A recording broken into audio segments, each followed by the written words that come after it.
लगा है। केंद्रीय गृह राज्य मंत्री नित्यानंद राय को जो बड़ी जिम्मेदारी बीजेपी ने दी थी उसे वो बखूबी निभा भी रही है। नित्यानंद राय ने इसी मसले को लेकर, इसी सिलसिले को लेकर चिराग पासवान से मुलाकात की। दोनों के बीच करीब 45 मिनट तक चर्चा हुई है, जिसके बाद अब खबर है कि उनकी मेहनत रंग लाई है। चिराग पासवान को एनडीए में लाने की कोशिश लगभग पूरी हो चुकी है। मुलाकात के बाद ये भी खबर है कि चिराग पासवान जल्द ही केंद्रीय कैबिनेट में शामिल हो सकते हैं। 12 जुलाई को केंद्रीय कैबिनेट का विस्तार हो सकता है, जिसमें चिराग को जिम्मेदारी मिल सकती है। इसके साथ ही खबर यह भी है कि पशुपति पारस, आर.के. सिंह और अश्विनी चौबे की विदाई लगभग तय है। हो भी सकता है कैसा हो।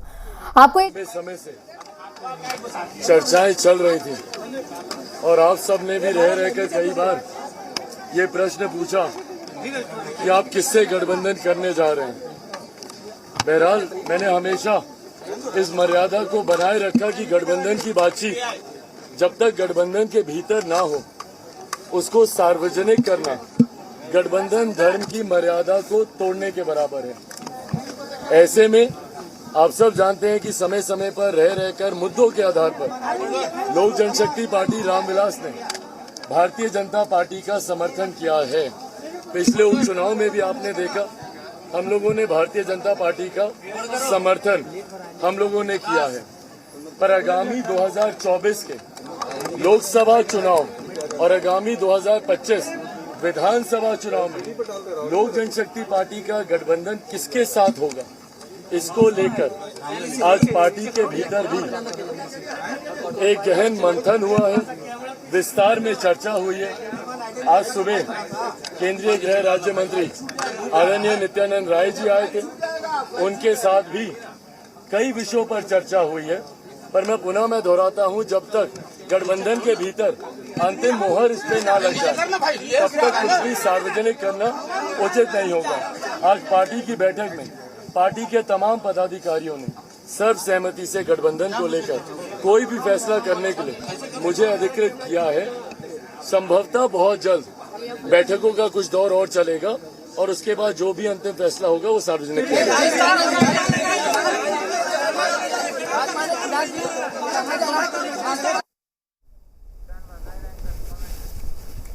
तो चिराग पासवान को आप सुन रहे थे, वो लगातार ये बता रहे हैं कि अभी और बैठकों का दौर चलेगा और हो सकता है कि जो भी इसमें फैसले लिए जाएं उसके बाद ही वो औपचारिक ऐलान करेंगे कि क्या कुछ फैसले इसमें लिए गए हैं। नित्यानंद राय फिलहाल इस मामले को लेकर क्या कुछ कह रहे हैं, आपको वो भी सुनवा देते हैं।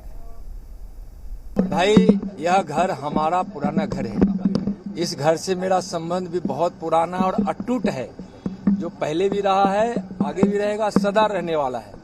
हम दोनों भाई मिले हैं और जब मिलते हैं तो कुछ न कुछ तो बात होती है और जब हम लोग मिलते हैं तो अच्छी बात होती है।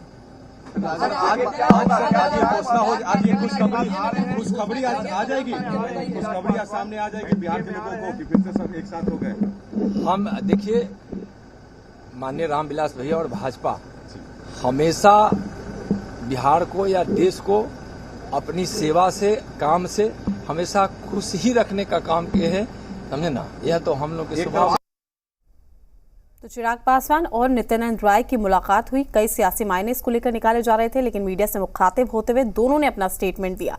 तमाम जानकारी के साथ हमारे वरिष्ठ संवाददाता प्रशांत झा हमारे साथ जुड़ चुके हैं।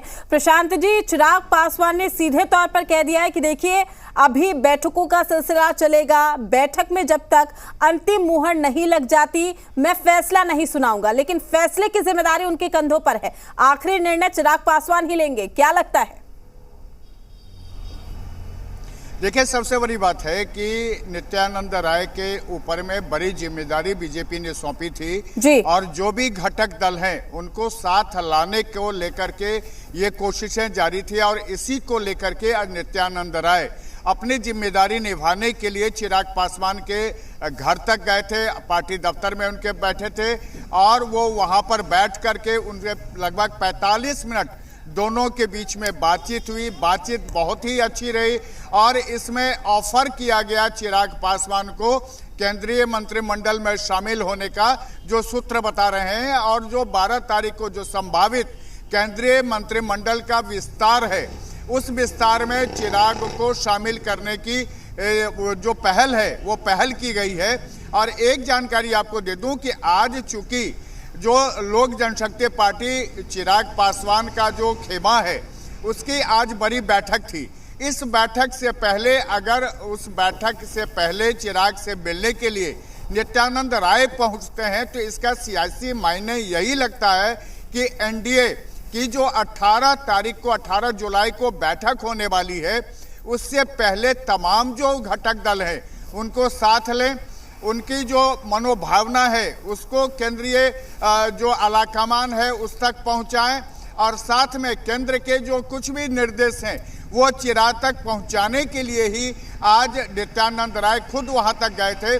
बातचीत का लबो-लुबाव यह है, भले ही दोनों नेता इसका खुलासा करने से इनकार कर रहे हैं, लेकिन जो सूत्र बताते हैं, जो जानकार बता रहे हैं उसके मुताबिक यही है कि चिराग पासवान को केंद्रीय कैबिनेट में शामिल किया जाना है और एलजेपी चिराग पासवान गुट को एनडीए में शामिल होना है, इसका भी ऐलान करना है। वो चिराग ऐलान करेंगे क्योंकि उनकी पार्टी ने उनके कंधे पर यह जिम्मेदारी सौंप दी है। साथ में चिराग को अगर केंद्रीय कैबिनेट में शामिल किया जाता है तो फिर ऐसे में पशुपति कुमार पारस को केंद्रीय कैबिनेट से बाहर जाना पड़ेगा। जो सबसे बड़ी खबर है, यही बड़ी खबर है कि चिराग पासवान के केंद्रीय मंत्रिमंडल में शामिल होते ही पशुपति पारस को बाहर जाना होगा और पशुपति पारस का खेमा भी एनडीए के साथ रहेगा। जी बिल्कुल प्रशांत जी, आप हमारे साथ बने रहिएगा। इसी बीच एक और बड़ी खबर सामने आ रही है, बड़ी खबर से रूबरू करा दे हमारे दर्शकों को। चिराग पासवान बैठक खत्म होने के बाद दिल्ली के लिए रवाना हो चुके हैं। रवाना होने से पहले चिराग पासवान ने कहा कि पार्टी बैठक में पदाधिकारियों ने मुझे अधिकृत किया है, गठबंधन करने के फैसले लेने को लेकर अधिकृत किया गया है और गठबंधन किसके साथ होगा, पार्टी की आज बैठक हुई है उस पर।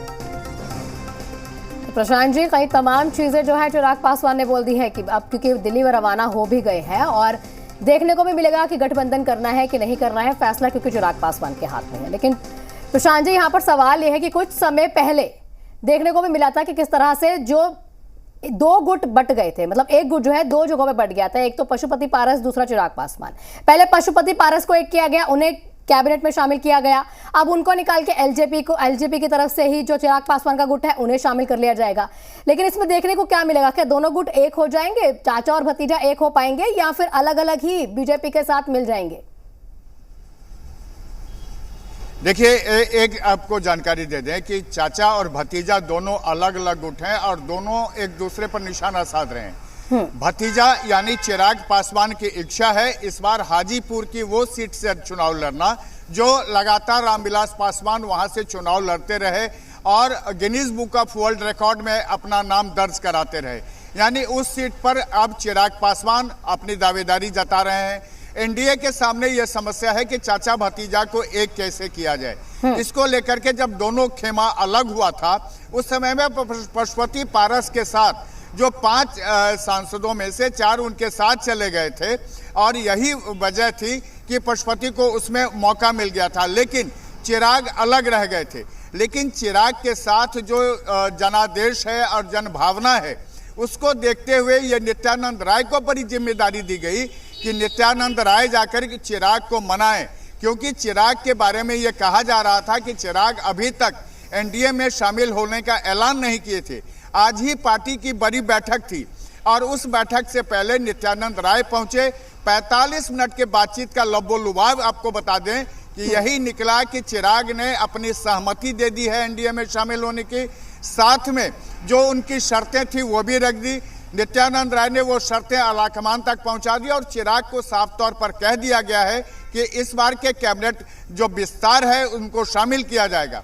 एक बात और इसमें बीच में बता दें कि पशुपति कुमार पारस के हट जाने से कोई नुकसान एलजेपी ऐसा नहीं है कि वो एनडीए से बाहर जाएगा। पशुपति कुमार पारस भी जानते हैं इस बात को कि अगर बिहार में 2024 में उनके खेमे को चुनाव लड़ना है या उनको चुनाव लड़ना है और चुनाव में जीत दर्ज करनी है तो उनको एनडीए के सहारे ही मैदान में उतरना होगा, इसलिए वो एनडीए से बाहर नहीं जाएंगे। और पशुपति के साथ साथ चिराग भी आ जाते हैं तो ये माना जाएगा कि जिस तरह से 2019 में एनडीए का जो कुनवा था उस कुनवा में दोनों दल तो शामिल होंगे ही, साथ में उपेंद्र कुशवाहा और मुकेश साहनी भी शामिल होंगे और सबको साथ लेकर के इस बार ये कोशिश है एनडीए की कि बिहार में 2024 के चुनावी मैदान में उतरे। और दोनों चाचा भतीजा अगर साथ में रहते हैं तो एनडीए को मजबूती मिलेगी। और इसीलिए केंद्रीय जो मंत्रिमंडल में शामिल करने का ऑफर दिया गया है, 12 जुलाई को इस संभावित विस्तार भी है। और चिराग आज जब दिल्ली निकले हैं उस समय भी उनका इंडिकेशन साफ था कि वो जा रहे हैं और वो फिर से आशीर्वाद प्राप्त करेंगे बड़े नेताओं की। बीजेपी के साथ में अपने दल के जो उनके बड़े नेता हैं उनसे भी बात कर लेंगे और कैसे चाचा भतीजा एक साथ चुनाव लड़ें, इस मुहिम पर भी आप कब शुरू होगा। जी तो प्रशांत जी, एक तरह से देखा जाए तो ऐसे देख लें इसे कि नीतीश कुमार चाहे विपक्षी एकजुटता की बैठकें कर ले, लेकिन जो एकजुटता है वो एनडीए में होती जा रही है। देखिए, एनडीए में एकजुटता के पीछे की वजह देखिए क्या है कि तमाम लोगों को पता है कि 2024 का जो चुनाव है वो केंद्र को लेकर के है, वो बिहार के लेवल पर वो चुनाव नहीं होना है। और ऐसे में जो भी दल पहले से बीजेपी के साथ थे, उसमें भले ही जेडीयू अभी बीजेपी के साथ नहीं है, एनडीए के साथ नहीं है, लेकिन अभी जो राजनीतिक घटनाक्रम में है उसमें भी जो साफ अंदेशा लग रहा है कि नीतीश कुमार अपने को सहज महसूस नहीं कर रहे हैं महागठबंधन में। और इसलिए आप देखिएगा कि महागठबंधन के भीतर जो आपसी नेताओं की लड़ाई है, एक दूसरे को डाकू कहना, चोर कहना, ये तमाम बातें चल रही है। ऐसे में ये कोशिश की जा रही है कि नीतीश कुमार अगर अपने को सहज करने के लिए महागठबंधन से निकलते हैं तो भले ही अब तक बीजेपी ये कहती रही है कि नीतीश के लिए दरवाजे बंद हो गए हैं, लेकिन नीतीश के लिए दरवाजे खुल जाएंगे। साथ में चाचा भतीजा भी आ जाएंगे, चिराग पासवान और पशुपति भी आ जाएंगे, मुकेश सहनी भी आ जाएंगे, उपेंद्र कुशवाहा भी आ जाएंगे। यानी जो वोट बैंक है बिहार का, जो पिछड़े का वोट बैंक है, उस वोट बैंक को एनडीए अपने खाते में करने के लिए ये तमाम रणनीति बना रही है और राजनीतिक जो उसके दांव है वो चल रही है। और महागठबंधन के साथ समस्या ये हो जाती है कि महागठबंधन में जो दल बच जाएंगे या जो दल हैं अभी, उन दलों में एका नहीं है, वो एक दूसरे के खिलाफ हैं, सरकार के खिलाफ भी महागठबंधन के नेता आ जाते हैं। तो ऐसे में एनडीए ही एक ऐसा गठबंधन है बिहार को लेकर के, खास करके बताऊं आपको तो बिहार में एनडीए एक ऐसा प्रशांत जी, है, आपको यहाँ थोड़ी देर के लिए जो रोकेंगे, एक घटक दल अपडेट आ रहा है, पहले अपने दर्शकों को दे दें और आप हमारे साथ बने रहिएगा। वहीं लालू यादव के करीबी आरजेडी एमएलसी सुनील सिंह ने अपने सोशल मीडिया के जरिए फिर से निशाना साधा है। सुनील सिंह ने नए पोस्ट में अब बवाल